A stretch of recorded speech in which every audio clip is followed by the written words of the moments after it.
Ես այս թեմային անդրադարձել եմ նաև օգոստոսի 18-ին հանրությանը ուղղված իմ ուղերձում։ Իսկ ուղերձի իմաստն այն էր, որ մարդիկ հարց են տալիս, ինչքանով է իրատեսական փախստականների վերադարձը Լեռնային Ղարաբաղ։ Ես ուղիղ ասում եմ, որ ես դա իրատեսական չեմ համարում, ավելին եւ կարևոր եմ համարում մարդկանց ազնիվ այդ մասին ասելը, որովհետեւ մարդիկ պետք է իրենց հեռանկարը եւ պլանները կառուցեն։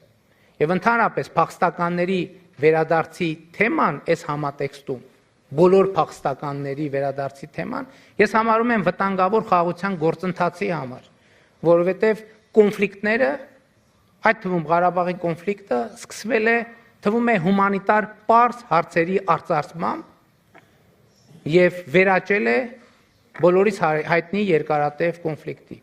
Իմ ընկալումն այն է, որ Հայաստանն ու Ադրբեջանը ճանաչել են միմյանց տարածքային ամբողջականություն